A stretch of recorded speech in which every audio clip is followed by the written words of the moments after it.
Perfect. All right.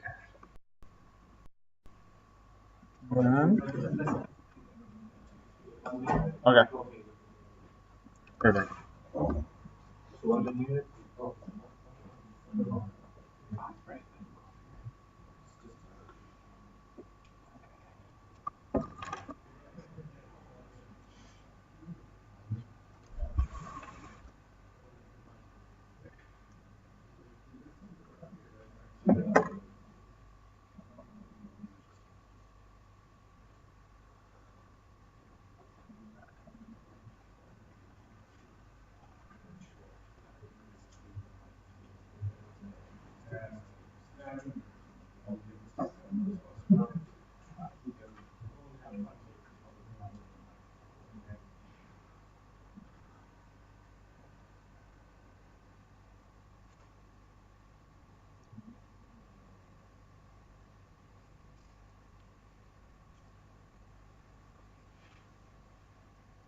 Sorry, wait for the coffee to die down a bit.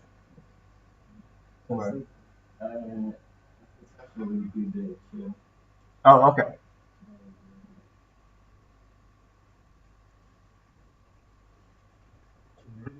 Yep. Right, and these so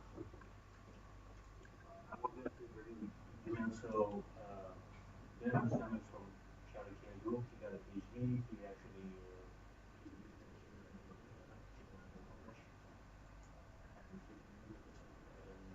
Nodal Fermions,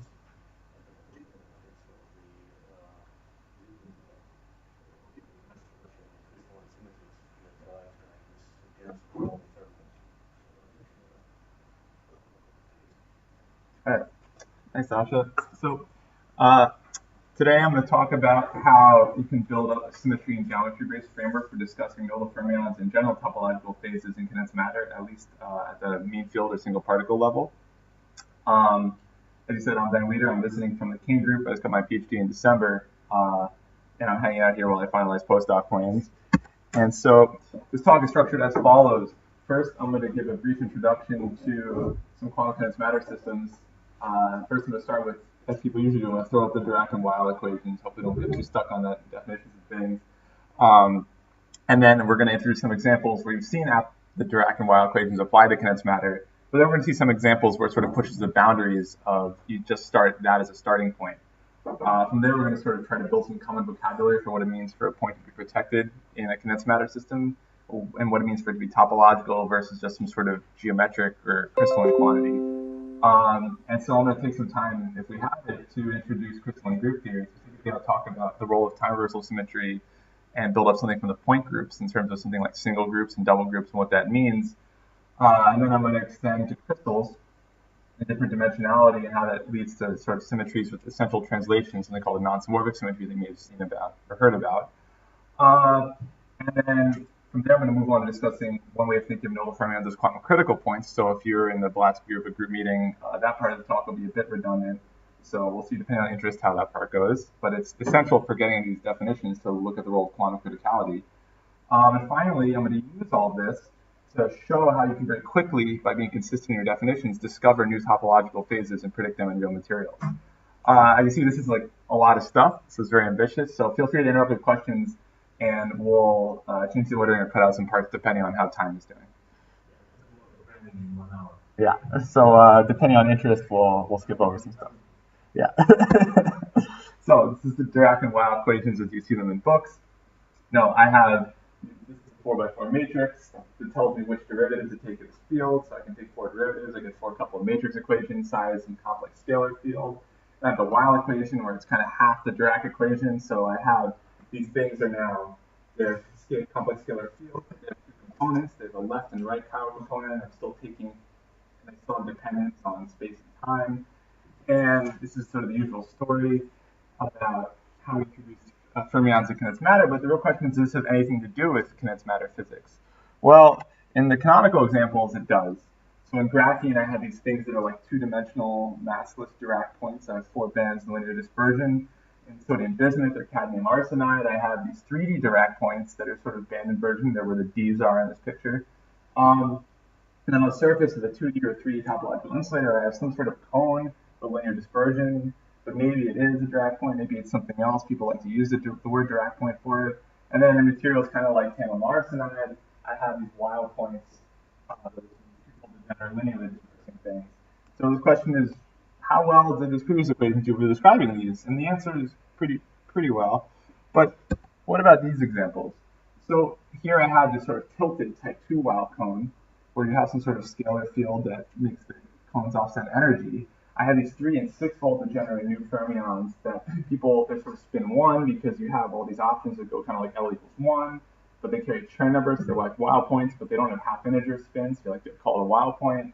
You have 8 volt that generate double Dirac fermions that we found. Then I have Dirac points in magnetic semimetals, so the role of time reversal symmetry is kind of modified. Or I can have sort of point and line nodes that come in these essential band groupings. And the question is, well, how well do these previous equations do for characterizing these? Should I really use them as a starting point?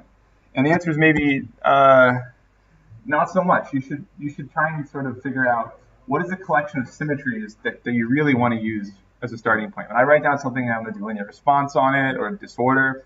What am I building into my theory in the beginning? Because if you aren't careful about that, sometimes the answers that you're giving are only going to be useful for something like graphene. So for example, if I start using particle hole symmetry, that's not really true for anything unless it's a bipartite lattice with only first neighbor hopping. So a bipartite carbon network or superconductor is really the only thing you can use particle hole symmetry for. But a lot of people talk about approximate particle hole symmetry, but really none of these materials where they found this stuff have even a close to approximate particle hole symmetry. So as you'll see, you're in the wrong class of topological systems if you start invoking things like this. So you need to be extra careful.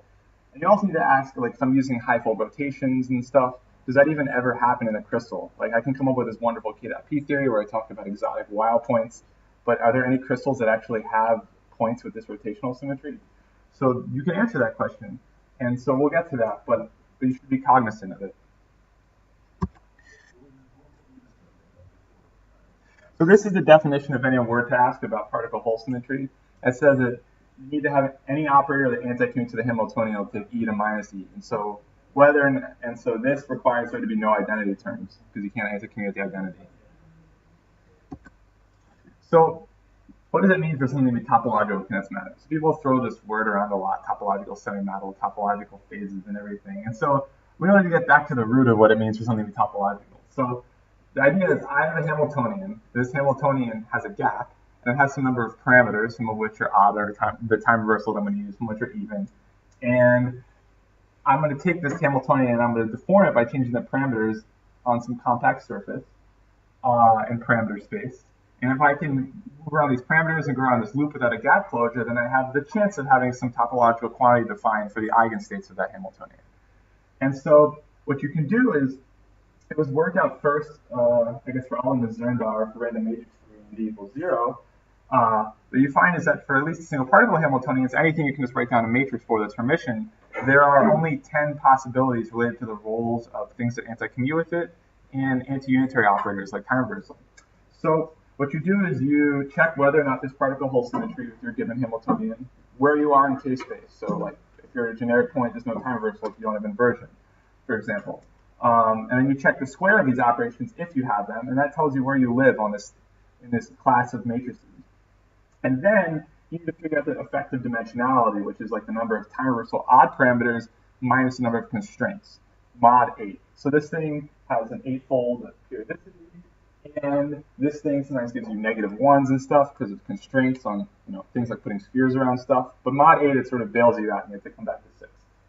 So I don't want to get into that too much, but there's a very nice paper by Jeffrey Teo. It's a very long PRV that gets into all the details of these constraints and effective dimensions for both topological defects in real space, like in crystals, or things like Weyl points in the Bron zone. And so, having done all this, then you just go to here, you go to your effective dimension, and you ask, is there a topological class? If there is, then it has some invariant here, and if there isn't, there's the 0 right here. So let's go through some examples. I can look at the Bron zone of a 2D topological insulator, and I take some Hamiltonian. The Hamiltonian has no particle hole, because I'm not trying to overly constrain myself. It has time reversal that squares to -1, and we'll get to how we define the square for a real system in a second. And then the Bron zone is compact, so I have two time reversal odd parameters. And so if I go to, this is class A2, I go to 2D, I have a Z2. So then I know that this has some Z2 quantity, and that winds up being the sort of the KMOA topological invariant. For a Weyl point, I have broken inversion, broken time reversal, so I don't really have a sense of time reversal at any point on the sphere that would surround this thing. And so then I have no time reversal on class A, I have 3 parameters, and then I have one constraint, because I have to live on the surface of a sphere. So in 3 minus 1 in class A, you can see I have a Z. And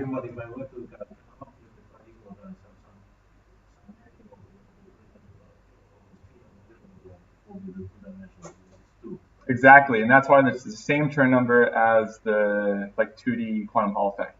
But basically,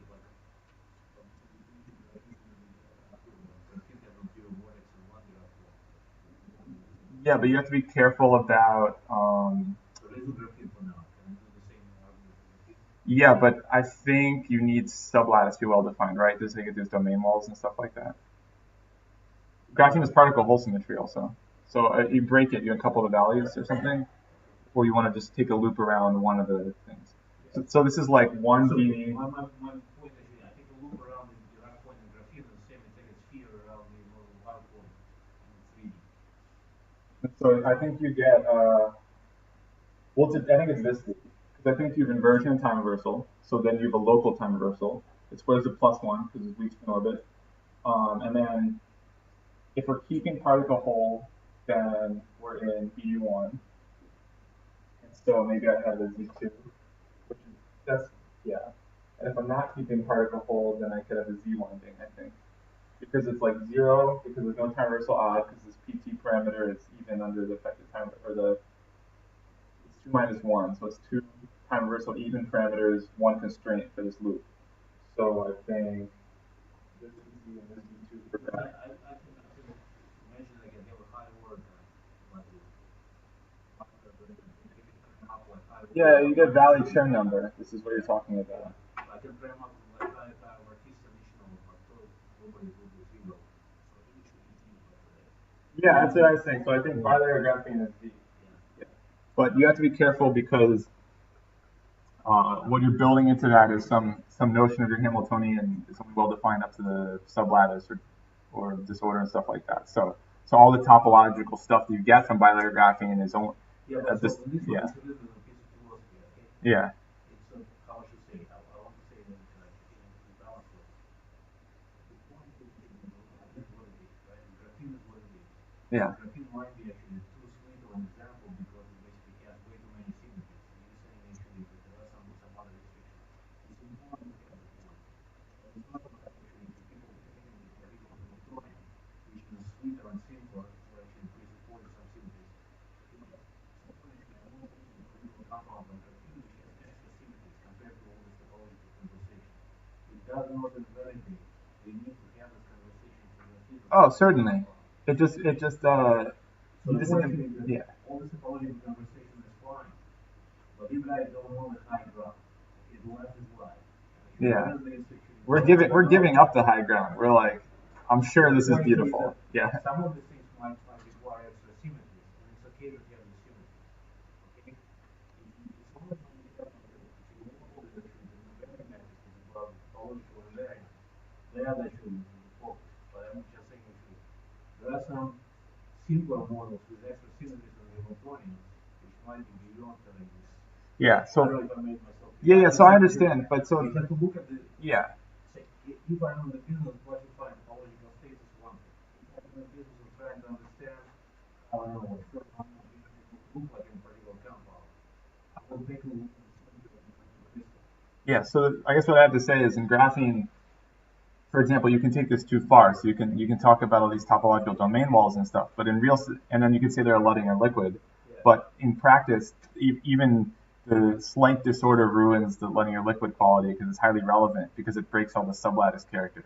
So you can't like the analogy to a topological insulator or a Chern insulator isn't 100% because the Rolf crystal symmetries are much stronger in this. Yeah, another separately we should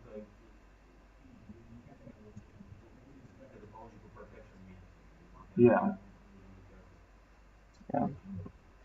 Anyway, so you can keep going with this game. It turns out that Dirac line nodes are also preserved in certain limits. But what's important is I want to get to these Dirac points in bismuth or cadmium arsenide, and so I can surround them with the same sphere, though I have inversion symmetry. So I'm looking in basically 0 minus 1 dimension because the 3 parameters don't count. But I do have a sense of time reversal because I'm saying I have to have bulk inversion symmetry. And so this is sort of class A2.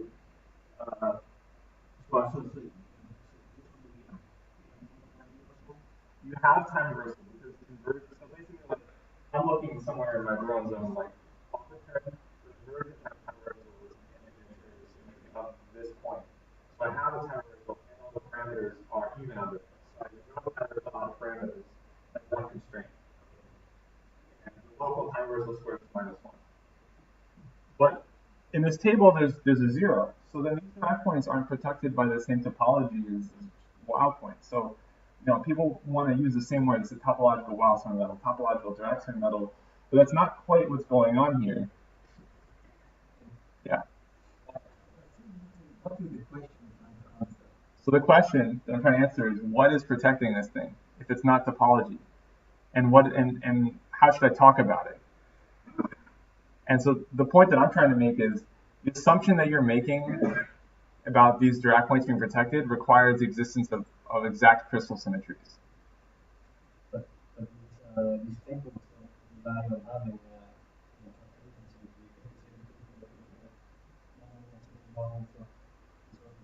Yeah, but this Dirac point, people rely heavily on the C4 symmetry and inversion and stuff like that.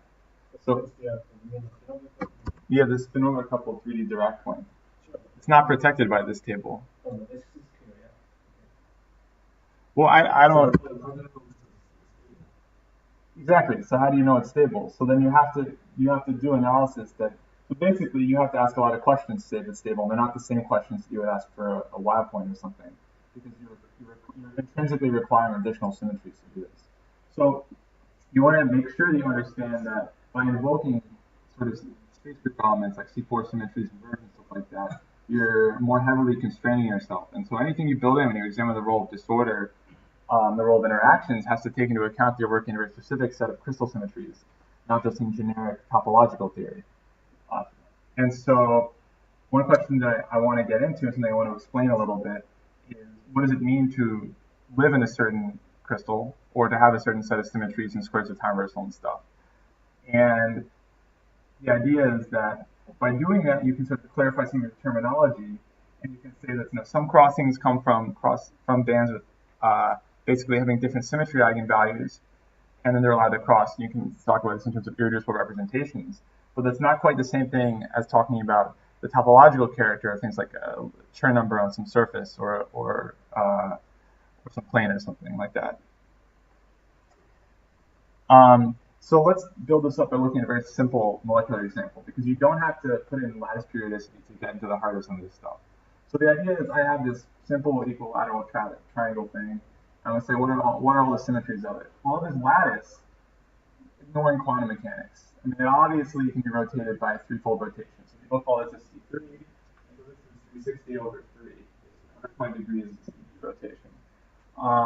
So it's about the z direction. But there's also sort of a more sneaky symmetry. I can invert everything, so I push it through itself, so this one goes to here. And then I can rotate by 60 degrees. So there's an inversion times C6. And if I square that, I get this C3. And so the most basic element, the generator, is this C6 bar, C6 times inversion. And additionally, I have a mirror. I can mirror about the x direction, and I can rotate by a twofold about the y direction. And that'll generate all the rest of the symmetries of just this lattice.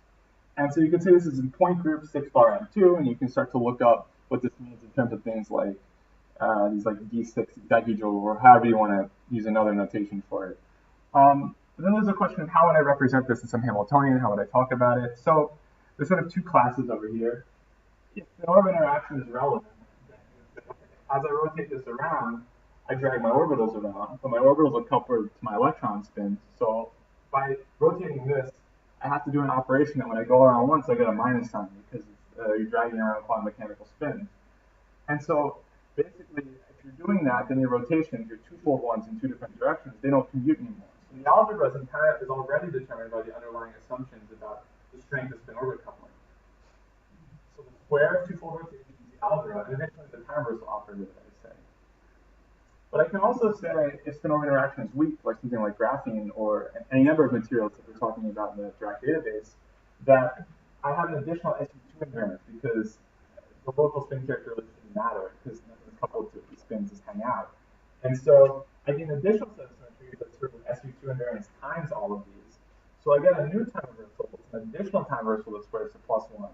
I get additional rotations that square to +1 because I gain this additional symmetry of the rotation of the lattice without rotating the spins. And these rotations commute. And they're just like the regular rotations you do if I rotate something 180 degrees and 180 degrees.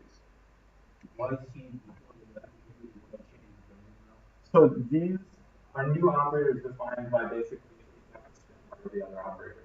Why do you use them? Because it's like the two full rotations have the same algebra as the powder matrices. Because they act on spin, basically.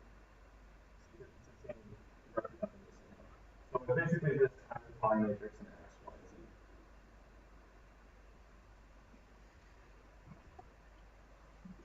And so just without building in a crystal, we already get some constraints about degeneracy. Because all of the symmetries have to commute with the Hamiltonian. So if they have some internal algebra, then I have to give them some minimum number, like size, and some basis in order to accommodate this algebra. So the simplest example is anti-conductivity. If I have two symmetries that are symmetries of the Hamiltonian, then if they anti-commute, then I know that they have to be at least 2 by 2. And that means my Hamiltonian has to be 2 by 2. But if these commute the Hamiltonian, then the two energies have to be the same. So basically what you're saying is, if I have two symmetries that are symmetries of the Hamiltonian, then automatically, at that local point in K-space, I have a twofold degeneracy.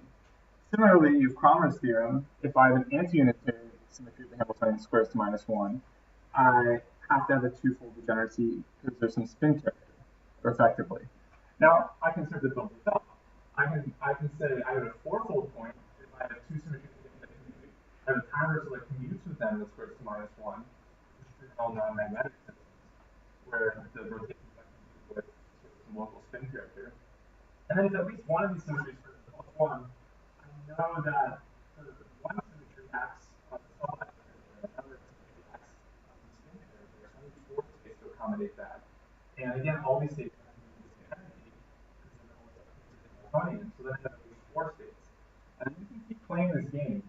And basically, this number is equivalent to the size of the individual representation. So you just go to some book and you can look it up and you find that if you have unusual high-fold rotations and stuff, you start to get 6-fold and 8-fold degeneracies in real crystals. And this is the starting point for how you can build up this sort of exotic degeneracies in fermions. And then later, if you talk about K-dependence and dispersion, you start to characterize them. But all this comes from just the basic algebra at some point of the symmetries. And so to extend this to a crystal, what you do is you take these generators and you add some translations to them, and eventually you come back to a point that looks the same as your point. And so you can sort of tile all of space by adding translations to these things. And you can talk about operations that are 3D, like I have a sense of the z direction, or I can talk about operations that are 2D. I'm just in the plane and I don't care about flipping the z direction. And then I can add translations in 2 directions or 3 directions. And so if I just do the usual story, I play all the symmetries that you can imagine playing with toys, 3D symmetries, the world we live in, and I have 3D translations, I get something called the space groups, which is all the perfect 3D crystals and everything you've been hearing about in all these papers these days. But there's a lot of other games that are important, and the definitions and limitations are key here. If I want to talk about something like a few layer system, like graphene, suspended, MOS2, stuff like that, I'm invoking things like inversion symmetry and mirrors, but I'm not translating in that direction. So I'm working with something where I have 3-dimensional symmetries, but only 2-dimensional translations. So this is a subperiodic group called the layer groups. There's not as many of them. And so this lets you immediately limit the number of symmetries you might have in any 3-dimensional system. So if I'm trying to invoke something, if only I had some 2D crystal properties that have like quantum anomalous Hall systems, well, you shouldn't look into space groups. And a lot of people do that. So you need to be very clear in your terminology. And you can keep going down. You can go to rod groups and 3D groups where you limit the translations and invoke different numbers of dimensionality and symmetry. And so most importantly, for where we're going to go at the end of this, if I have 2D sites, that is, I'm not invoking inversion, and I have 2D translations, then I'm using something called the wallpaper groups.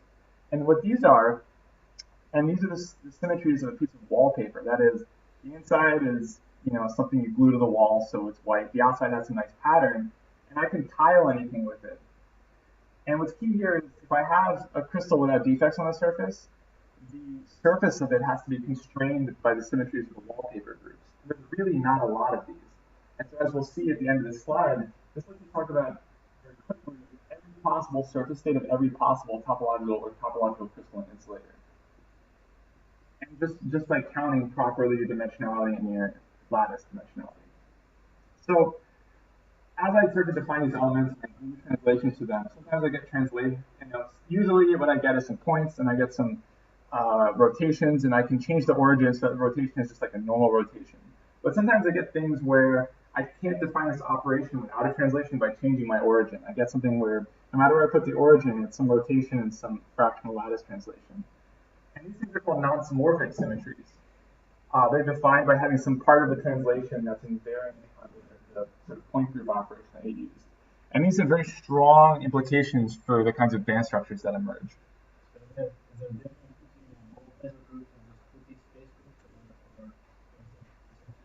It depends what you're talking about. So there's 80 layer groups, things like where you invoke inversion symmetry and you want to talk about graphs, like if I want to start talking about a mirror in the z direction, there's only 17 wallpaper groups. So depending, like some of them are like obviously some of the wallpaper groups are layer groups, or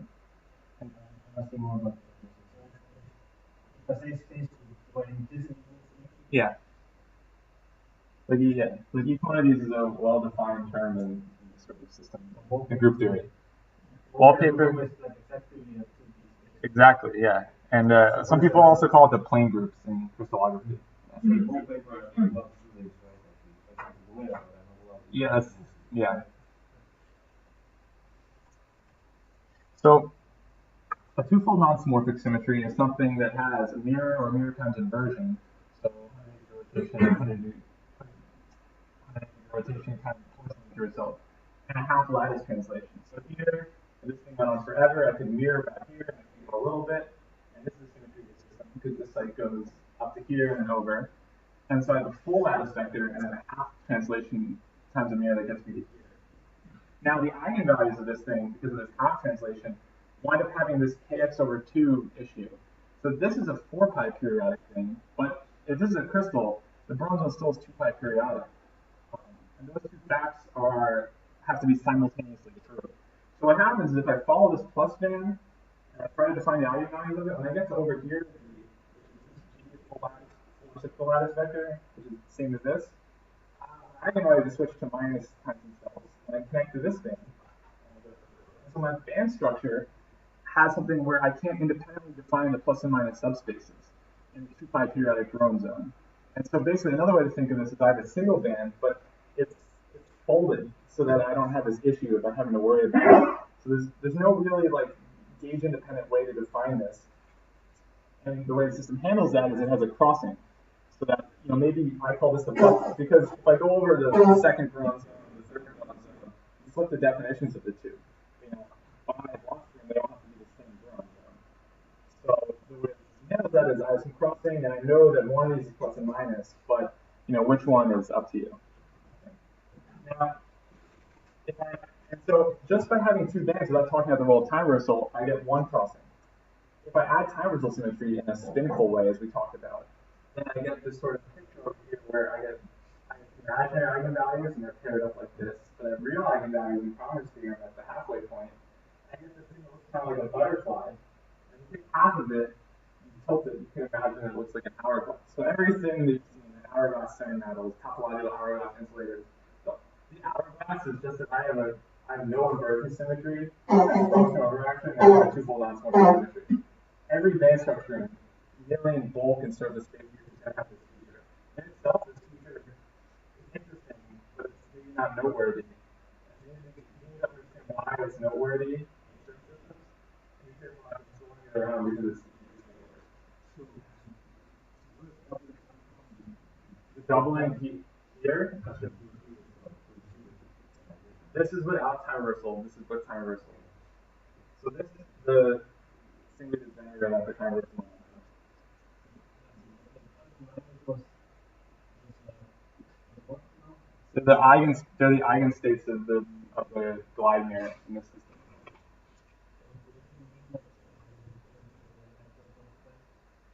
It means that it helps you resolve the issue that the eigenvalues are 4 pi periodic, but the Bron zone is 2 pi periodic. But if I can just go to that point,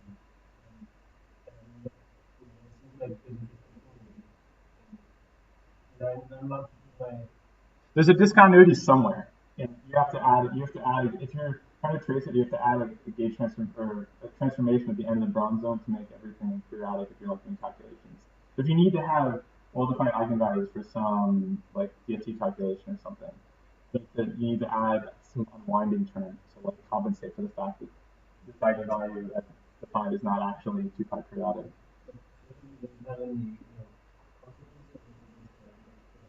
No, I mean physically that means anything in this crystal is going to have a pattern of 4 bands that sticks together, just with time reversal and having the symmetries.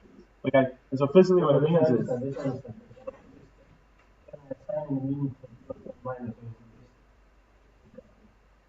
So basically the answer is you can assign meaning to it the way you assign meaning to like a mirror space, like for a TCI or some mirror eigenvalues, but you better not have a physical answer that depends on which eigenspace you're in.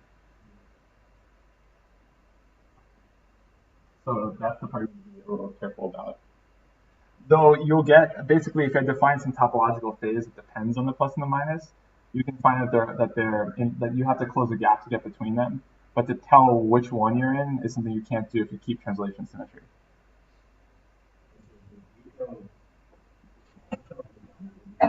Yeah.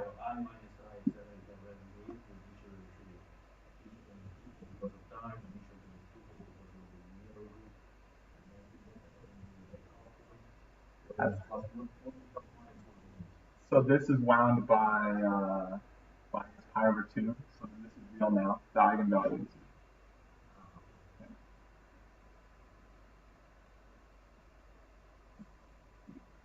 And so basically what about a year and a half ago, there's a paper put out by Ashwin Vishwanath and Wanabe and Michael Zalatal that realized that for any crystal, you can say that there's some insulating fillings that you're allowed to have, and there's some that you aren't allowed to have. And it's just a property of the collection of non-symmorphic symmetries in that crystal. And so one way you can think of it is saying, if I have any crystal, and I have an odd number of sites, but I have an odd number of, what's it called? Every state in some crystal is twofold degenerate by time reversal symmetry, if I have that. And so if I have an odd number of electrons, I know that I'm half filling some state. And so basically what you can do is you can re-express the number of unit cells as saying, if I have some giant crystal of this thing, of this chain, and I chop off the end and I twist the boundary in some way that preserves the symmetry, then I have something with an odd number of sites, or an odd, so it's like half integer number of unit cells. So the number of filling that I have to have per unit cell to avoid this issue that I have with Cramer's theorem winds up being that I have to have a filling of 4 because I basically have a filling of 2 and then I fold it. And so it says that to avoid the same metal issue that I got from Cramer's theorem in the simplest non-symmorphic crystal, then I need a filling of 4 to avoid some sort of degeneracy. And so that tells me that if I have a half-filled thing like this, it's not an insulator as long as it has this symmetry. Now, it turns out that in higher dimensional... Yeah, sure. So, I have a crystal. This crystal is time reversal symmetry.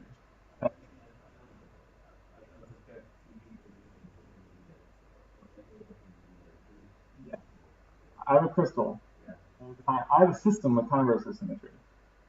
Every state's twofold degenerate. So if I have an odd number of electrons, then I don't have an insulator. I have some sort of metal.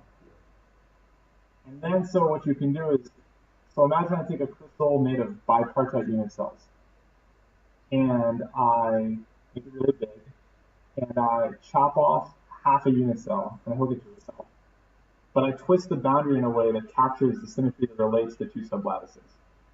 Like I make this into a Mobius strip. Now this system has an odd number of sites, and so the filling per unit cell that I have to put in to avoid having an odd number of electrons is 4. So basically, the filling, number of electrons, the filling per unit cell has a number of unit cells. This thing, the multi-script version has a half integer number of unit cells. So to make this even, this is a half. Well, say, to make this, so 4, so 2 times this, yeah, to make this even, I need this to be a multiple of 4. It can be not odd, it can be fractional. Unit cells, but then not the number of sites. But these, so this has 1.5 unit cells. So number of cells could be like 3 and a half. Yeah. So these cells are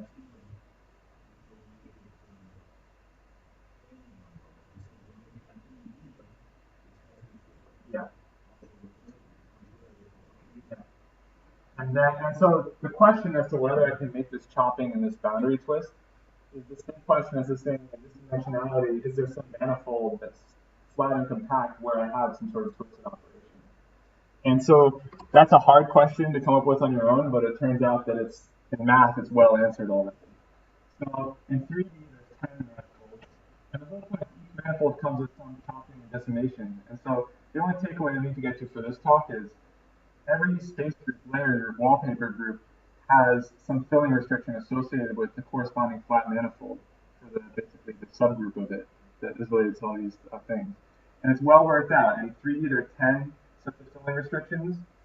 They're related to manifolds called the platicosms, and there's a nice paper by Conway and Rossetti. Just Google Conway platicosms. They have little dudes holding a cane, and they get turned around, and so you can try and like wrap your head around what it means to be in this 3D twisted extended Klein bottle type thing. But in wallpaper groups, it's really easy. There's only 2 manifolds. There's a 2-torus and a Klein bottle. And this is nice because it means that no matter what surface you have, you'll never have more than 4 bands stick together on it. Of a 3D crystal in some trivial phase. And we'll get to what that means very shortly. And I just like to note that in layered 3D, or some few layer system where I'm invoking the layer groups, like we talked about, like MOS2, then there's actually get to exploit this 3-dimensional symmetry to get 8 bands to stick together, even though I have 2 crystal periodicities. So in practice, what this looks like is even in 2 dimensions, I can get something where I have 8 single-centered bands sticking together with some very exotic wow feature. Every version of the space group or the layer group that makes this will have this band feature. This is not optional. And so if I fill it here at a single particle level, I have some sort of wow point. The Dirac points that people are talking about bismuth oxide are just a consequence of this. They're a 4-band feature.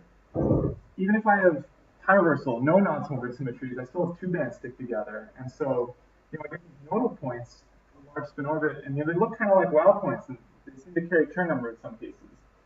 And so if I turn off electron-electron interactions in some period, you get some full crossing. I know this is and people are talking about this as topological. This is not topological. There's no invariant for it. This is kind of a topological obstruction as an insulator giving this collection of symmetries.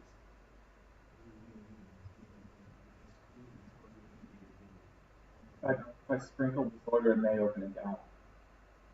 But it may be differently sensitive than some Dirac line node protected by some additional support.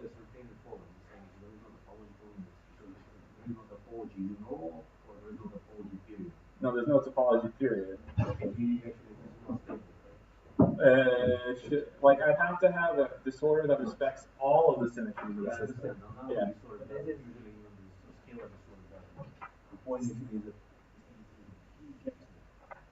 It's not. It's like this having like if I distort the crystal. Yeah. Without changing.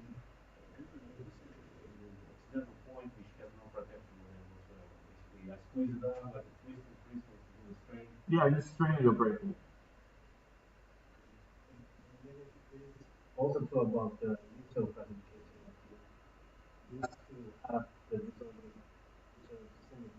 Yeah, but the symmetries here are a lot more than just inversion.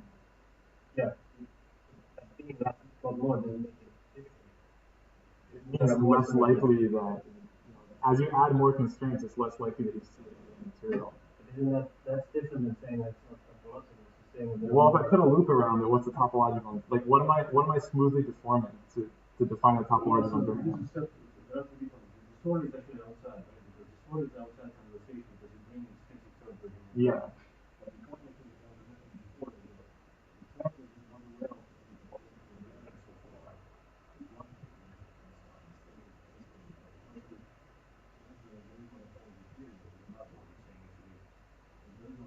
Okay, there's no single particle topological invariant for this. How do you prove unknowable? Okay, if you want to go around it, I have to take a 1D loop. It's a line loop. There's no symmetry class that it lives in that I can define with any of the symmetry of the system. So definition would go back, look at the table. Yeah, you look at dimensionality first. Maybe I don't have particle hole symmetry, so I'm stuck with maybe I do. Yeah. Yeah. There's no. It's beyond that table. Not a single particle. I mean, I have something like it's a matrix that you're diagonalizing. It's constrained. It's constrained by that table. The matrix, they have taken rid of all except for calculating the symmetry. I mean, if I'm at this K point, here's the matrix that's well defined with some symmetries. I can write it down once it's here. No matter what I do, it has to live in one table. If it's a matrix that I can write down, it lives somewhere in that table. There's only 10 possibilities for it related to particle hole symmetries. Yeah, if I have some excess symmetries, then that matrix will obstruct me. It's the first step to get rid of before I can go to that thing. No, I mean, the dimensionality in a particle hole symmetry heavily constrained, So you're already out of hope, basically, by the fact that you spin over interaction.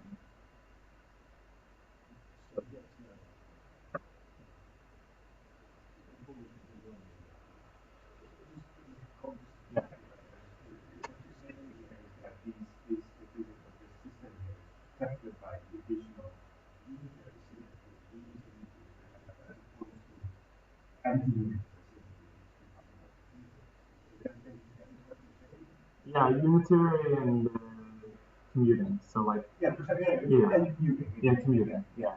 So it's really what. Yeah, exactly. And it's that what is perfection. There's no quality associated. Yes. Yeah. So, just to answer the question, what does it mean for something to be a Dirac or a Weyl point in the first place? Because some of these things are Dirac points and some are Weyl points. And I think that maybe it's important to go through this a bit, even if this winds up being the last thing I talk about here. So we'll see how we do on time. But basically, the idea is to be consistent. You can talk about degeneracy, chirality, and quantum criticality, and that sort of lets you talk about sort of a broad array of features and sort of a framework that distinguishes between some things that people are sort of conflating with each other and lets you predict other examples or see why something is important. And so what we're going to say is a Weyl point is some sort of chiral fermion. So if it's chiral, it has to be in sort of odd dimensionality, so have a sense of handedness. So why don't we say 3D? We'll not deal with the 1D cases for now. And so the TI surface, by that definition, it's not a Weyl point because it can't be chiral. It's in 2D at least for 3D TI. But if I want to call Dirac a fourfold degeneracy, then I have sort of an issue. So maybe I'd say a TI surface that has two bands. It's like the critical point for a quantum Hall phase, but the Dirac point is a critical point for a quantum spin Hall phase, and I can use that to distinguish the definitions between the two. So, a Weyl fermion is something I would call a chiral object and a topological object when in 3 dimensions. For the sphere runner, as we talked about, I can deform this sphere, and so we can take the example to see of just a plus or minus 1 node. So here, if I require linear dispersion and I require 2 bands, then I'm out of Pauli matrices. So by this argument, you can say there's no term I can add that will anti-commute with all these and open up a gap. And then you can extend it to higher chiral charges and stuff like that. But you need some sort of additional crystal symmetry to pin those together. So as you're predicting these exotic threefold and +2 Weyls, you better make sure you understand what are the ingredients that go into pinning those sort of things together before you start training out theories with them. And it's constrained. If I have a 3D Bron zone, I have to have an even number of odd plus and minus Weyl points by the Nelson-O'Neill theorem. And we'll table that for a second, and we'll see how, as we go to the things that live on the TI surface, this is a nice extension of that. So, as I talked about before, the sort of full degenerate linear fermions in 2 dimensions in a 3D TI, these things aren't Weyl points. They're not the same things as the things that we were calling Dirac points in graphene. They only have 2 bands. And so they are constrained by their own fermion doubling theorems. And so if I have one of these things, I take a loop around it, and I define the Berry phase, you could say this loop has Berry phase pi. But I can also say the outside region is a Berry phase minus pi, which is like pi. Or if I took a loop this way, maybe this is the inside and this is the outside. But the whole Bron zone is compact, the space these things live in. And so the resolution of that is I better have an odd number of similar points outside so that we don't disagree on which, even if we disagree on which region is the inside and the outside, we don't disagree on the value of the Berry phase for this loop. And so this is related to something called the parity anomaly. If I somehow have just one of these things, then I get some sort of half-integer issues with it, and it winds up being unstable. So this is something talked about at the end of the Haldane model paper. If you see him get into it, for why you have to have these 2 things, you get this unusual half Hall conductance kind of thing. And if you really force yourself to have one.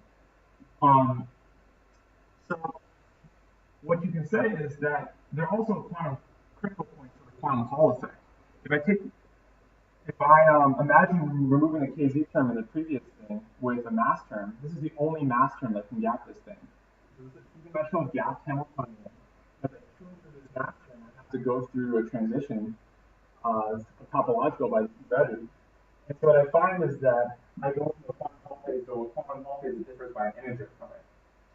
Now, so you could imagine using this to justify the Nelson-O'Neill theorem. So I take a 3D Bron zone, and it slices. Each slice is a quantum Hall phase.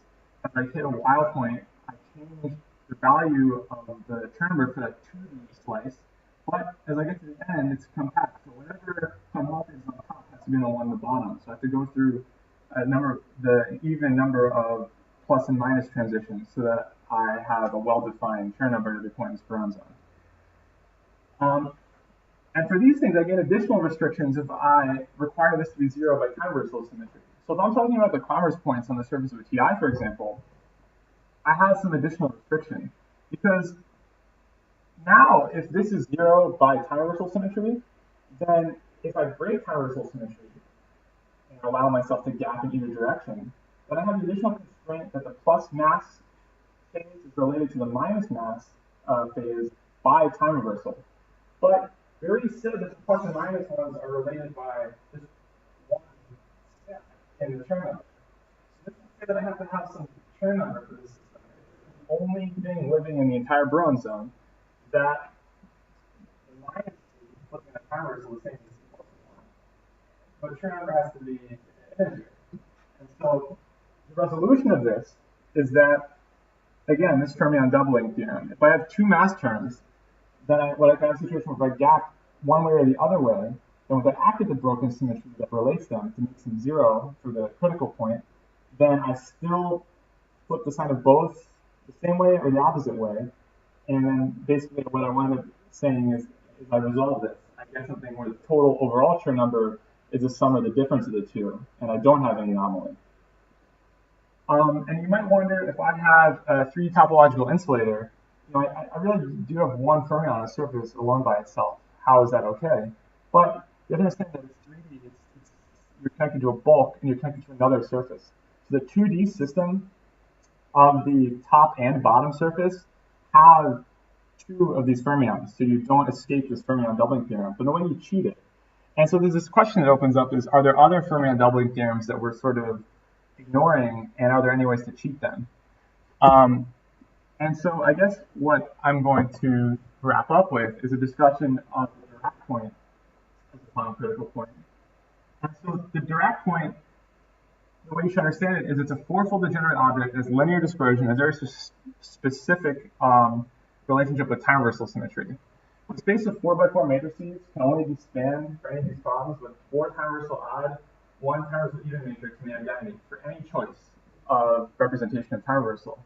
So in mathematics, for the reasons we talked about before about how you get degeneracy from algebra, you have to have two valid non-commuting crystal symmetries. Maybe you have inversion in screw, you have inversion in C4, but to get this degeneracy in structure, I need to have time reversal and two crystal symmetries. So here is an example of some 3D Dirac point protected by some inversion and some screw. And there's one I can add a mass term corresponding to either one of these symmetries, and it respects time reversal, but it will create a gap. And so what I can say is, imagine I had this system, and this is the only node in the system. And so let's say I add the mass term that corresponds to breaking this screw symmetry. So I keep inversion. Now, I know that as I go through this transition, because there's only one mass term in this situation, that I have to change the topology of the system. But I also know that the two phases are related by screw symmetry, because the plus and minus mass are related to each other by unitary transformation under the broken symmetry. So this sort of has some weird situation where I have two Z2 phases. They're very different wave functions, but they're related. But in this construction, if I just had a single Dirac point, they'd be related to each other under the broken symmetry. And so again, the resolution of this is there's a kind of crystalline parity anomaly. In 3 and 2 dimensions, I have to have an even number of Dirac points, not the things that live on the surface of a TI, not the Weyl points, Dirac points like graphene, in order to make sure I have a healthy quantum spin Hall transition.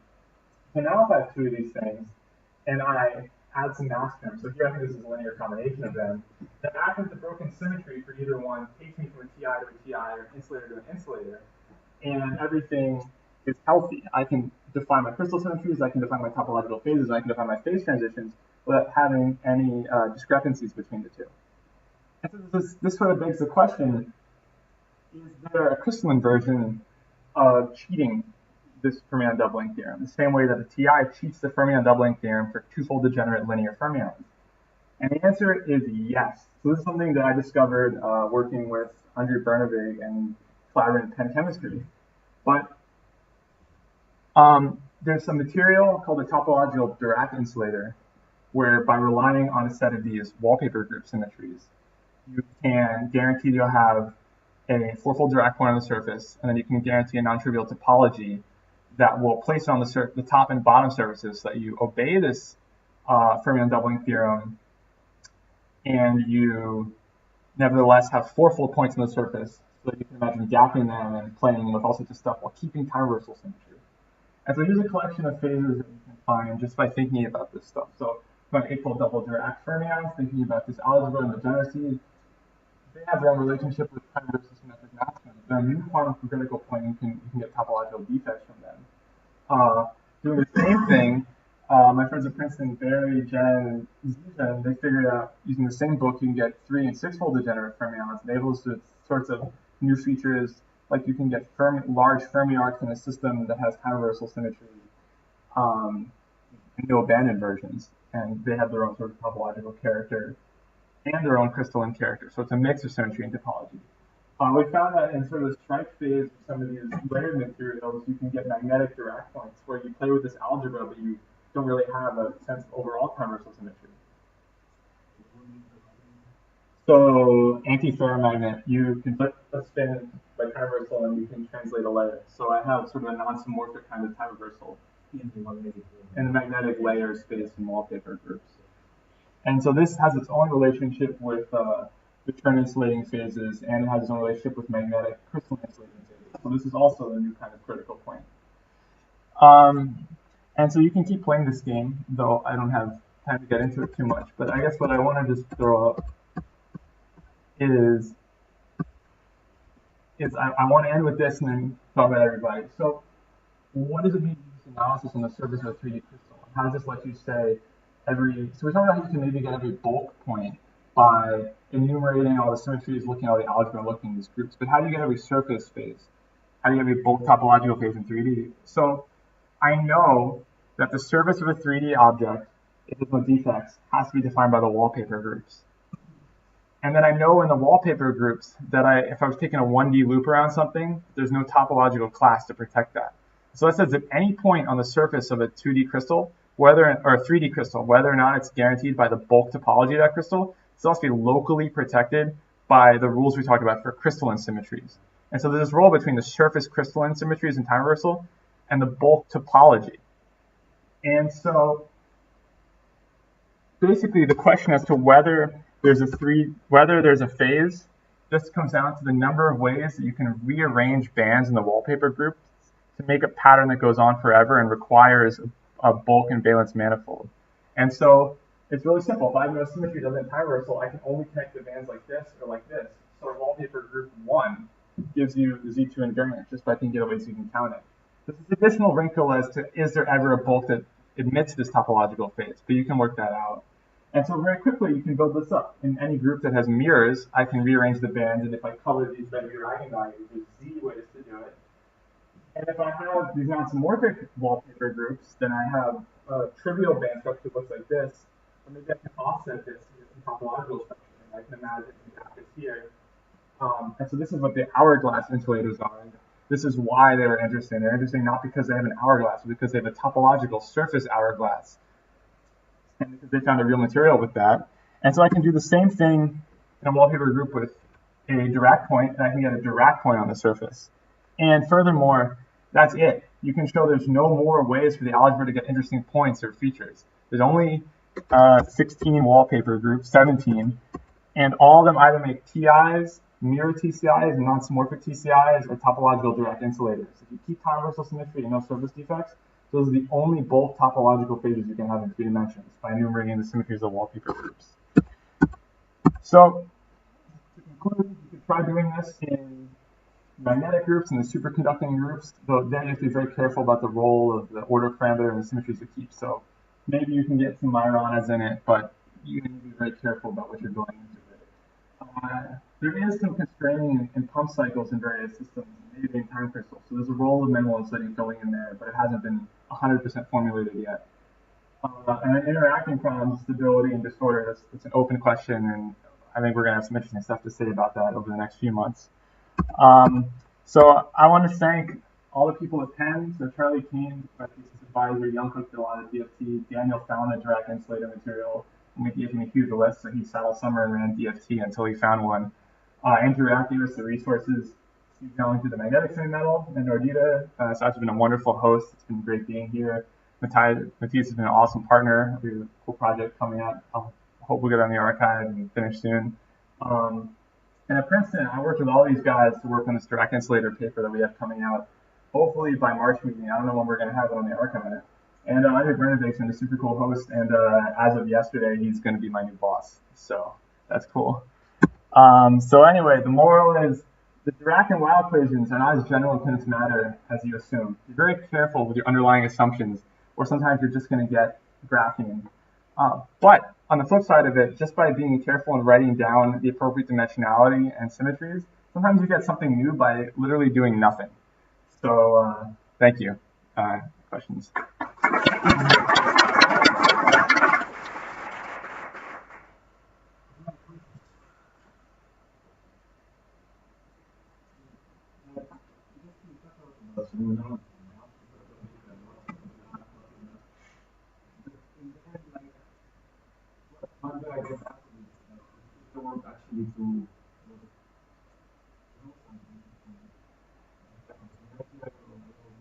Yeah, so it lets you define, so one, like if I'm sorting it, I mean, dispersion dimensionality, when I talk about signals, unless it's like type 2 measures. So it lets you, like if I'm writing down Weyl theory, you may ask, should I add a term that tilts it, for example? So is that still a Weyl point? What is its role within Nelsonian theorem? So like what kind of crystals do they use, what patterns do they show them, how I see the scenario by probing it.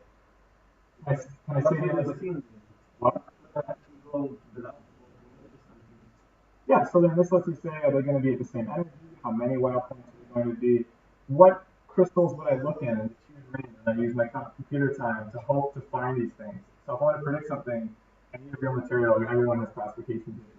So when I tell a chemist, I have this really cool property that I think you can find by this algebra. Like, is it real to be in a crystal? And then, in a real material, we'll have a gap. There's this sort of interactions, that kind of stuff.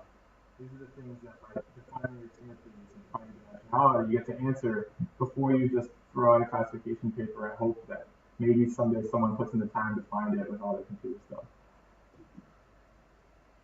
So it lets you sort of sharpen this discussion so you can make it appealing to people who do chemistry, computational, and then real experiments for predicting new phenomena. So like different, like strain engineered quantum phase transitions, for example. Dirac insulators can do that. Topological insulators can't do that for the 2D surface phases.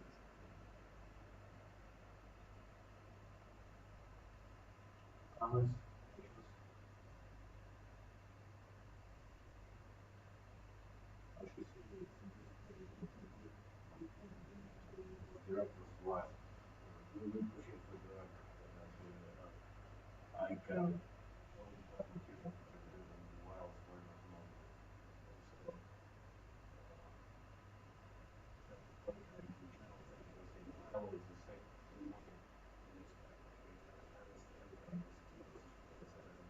you Weyl in particular will change something or I think actually leads to sometimes observable differences.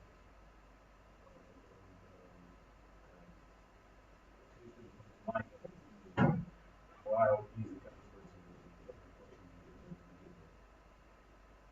So now because while materials are important, it takes a life of its own. So I'm still struggling with finding the whole range in this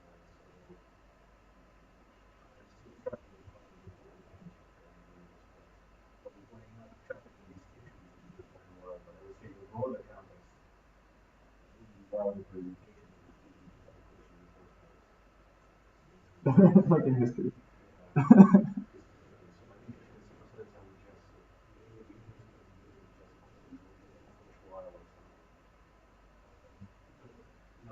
Question comes up again, what's the difference? Some spectroscopy or these materials, what's the difference? Unless you're digging into kind of these points in the atmosphere, you're digging into kind of yeah. Well, if you make it dirty, it might be different. Yeah, exactly. Different symmetries. But, yeah. So there are differences actually. I agree, but I'm just saying actually historically. So I'm not saying directly while more important.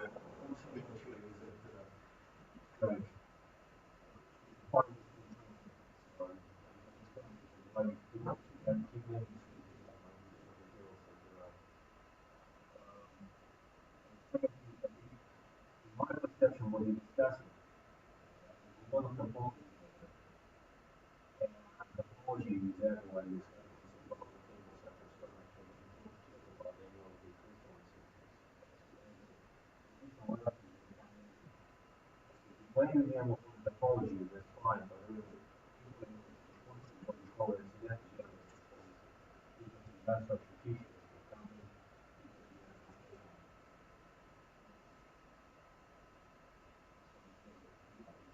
It's part of the real world, it's part of the real world.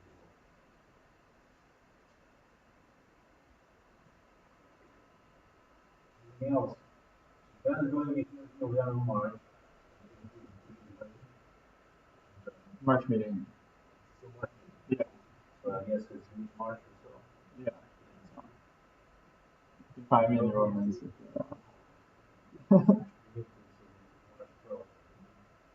2 weeks. Alright. Any last comments? Alright, no, thanks, Ben.